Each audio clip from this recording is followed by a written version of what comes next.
Good day everyone, I'm Cassandra B. Celes from Business 2A, and for today's video, I am going to tackle and discuss to you on how to properly use this specific app that is built for preschool student or preschoolers, and um, let's start. So first, kailangan mo nating i-download yung app, and then once na i-open natin sa kanya siya, ayan, so marami nga tayong pwedeng pagpilian.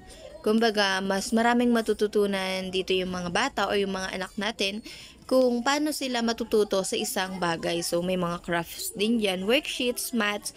So, first, let's try the numbers. Okay, so numbers. So, bago yan, gusto ko lang din pakita sa inyo na pwede rin tayong mamili kung ilang taon na, kung ano yung suitable na gawain para sa anak natin. Halimbawa, 2 years old na sila. Pwede natin i-click yung 2 years old, and then, ayan, may mga lalabas dyan.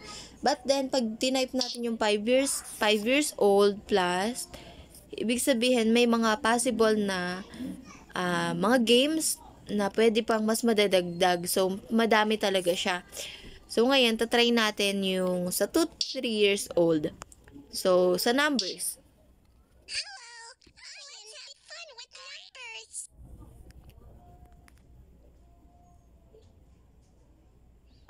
So, yan. Pwede tayong mamili kung ipi-play ba natin or isa-song. So, try natin yung sa play.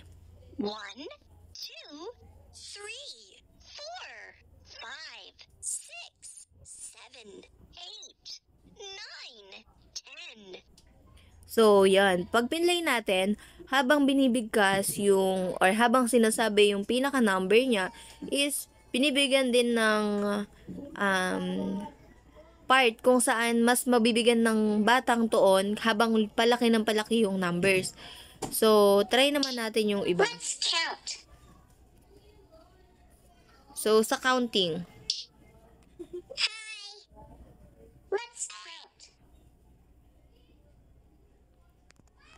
Yan. So, kailangan pipindutin muna natin yung mga numbers dito. 1, elephant. And then, magbibigay siya ng katumbas nung numero na yon o nung numbers na yon.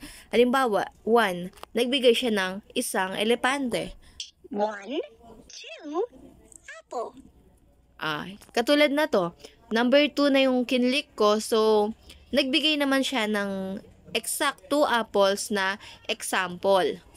So, ganun din dito sa mga susunod na numbers hanggang 10.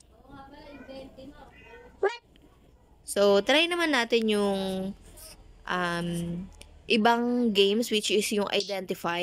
Touch 10. Okay, so once na marunong na magbilang yung anak natin o yung mga bata, mga estudyante natin, pwede nating paggawa sa kanila to kung saan i-identify nila kung alin dyan yung number 10. Halimbawa, yan. Sabi niya, touch 10. So, pwede nating ito-touch yung 10. Terrific. Touch 6. Okay, so that's all everyone, and gusto ko lang din sabihin sa inyo na napili ko yung app na yon para ipakita sa inyo kung paano siya gamitin, kasi since madami naman siyang pwedeng pagpilian. So kapag ginamit natin yung app na yon, pwedeng mas maengganyo yung mga bata, since yung mga bata ngayon more on technology na lang din. Mas maengganyo silang gamitin yung app na yun, bukod sa nag-enjoy na silang gamitin yung technology, natututo pa sila at the same time. So, pwede ko rin siyang ma-recommend sa mga magulang na gamitin sa mga anak nila pag nasa toddlerhood na. So, malaking impact din kasi yung maitutulong nun, lalo na kapag hindi natin maalagaan yung mga anak natin. And more on technology lang ang lagi nilang kasama sa araw-araw. So, again, that's all. I'm Cassandra B. Celes. Thank you.